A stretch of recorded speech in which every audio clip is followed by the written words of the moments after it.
I kept promising that I would put out a video about my experience with Dr. Joya and going to Puerto Vallarta, Mexico. So I wrote most things down, and I hope I answer your questions. First of all, I did a lot of research before I chose Dr. Joya, and I wasn't disappointed. I only met him 3 times while I was there. But he comes in and asks if you have any questions, and he just has a really positive energy about him. You feel confident in just talking to him for a few minutes. So, and as for the surgery itself, well, you know, I can only speak for me and maybe the ladies I talked to there, and that is that we're all really, really pleased with our surgery, and would definitely, you know, go to him again ourselves. And that's, you know, really the best I can tell you is that I would put my life in his hands again. So that's the best endorsement I can give there. His team is great. His facilitator, Natalie, answers all your questions, make sure you have everything you need. He has a team of doctors that work with him, and they are there whenever you need them, and checking on you and just making sure that everything's, you know, good and going as it should be. I guess my example of how well I was taken care of was the day after my surgery. I was feeling pretty nauseous and, you know, like I was gonna throw up, and I started gagging. And honestly, within 5 minutes, I had 2 doctors, 2 nurses, and the facilitator in my room, just making sure I was okay and that it was going to be all right. And you know, I wasn't freaked out or anything. It was, they just said, you know, this is what it is, this is why it's happening. And all I could think was, well, I wouldn't get this type of attention in Canada. I'd be lucky if I got a nurse with a petri dish saying, here you go, throw up here. So yeah, they really are on the ball and there for you. As for the language barrier, I don't think it really affected me in the hospital. You know, they're used to working with people who speak English, and you know, Dr. Joya gives us a sheet, or Natalie, or whoever it is that puts it together with words that we should know.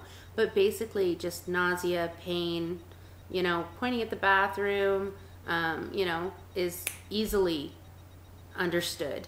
You know, I never had to really wait for attention. I'd press the button and someone would be there. Most of the time I didn't have to press the button because they check on you so often. The hospital itself is, it looks really tiny, but I know there's a whole other floor downstairs, an emergency and an intensive care. But upstairs where we stayed, there was maybe 20 rooms. It was beautiful. Beautiful, spotless. The floors are marble. There's a really nice patio for you to go sit on outside. Actually, 2 videos ago, I posted a couple pictures of in the hospital. I just didn't take very many. I wasn't thinking about it, and I should have. But yeah, the whole hospital experience, Dr. Joya experience it was great. It really, really was. And I know it was mentioned to me that they're talking about trying to do more of an aftercare program, just where they kind of keep track of us and how we are, and so that's great too. After I left the hospital Friday, there was a doctor that came to see me, both on Saturday and Sunday morning. I mean, I was leaving Sunday. I left my hotel room at 10 and I had already seen the doctor. So, you know, they're really, really good. Hotel's beautiful, lots to do, big resort, beautiful pool. Upgrade to a room on the ocean. It is really nice to have the view. Nice restaurants and everything. There's a Japanese restaurant there. It is phenomenal. If someone goes with you that can eat, they have to eat there. They cook right in front of you. The food was just the smell of it was amazing. I had a soup with, it was like a chicken broth with tofu and that in it, but it was really, really nice. And you know, they understood totally that I was one of Dr. Joya's patients. Everybody seems to know him. They say that, you know, his popularity just grows each year, and they're very proud of him. The airport, ask for a wheelchair on the way back. Honestly, I don't care what airport you have to step in. or stop in, sorry, it gets you through customs so much faster, and you'd be tired and worn out by the end of it. Traveling is tiring enough. I mean, it's not that I was in pain, I just would have been exhausted. So I think that's another really good thing. I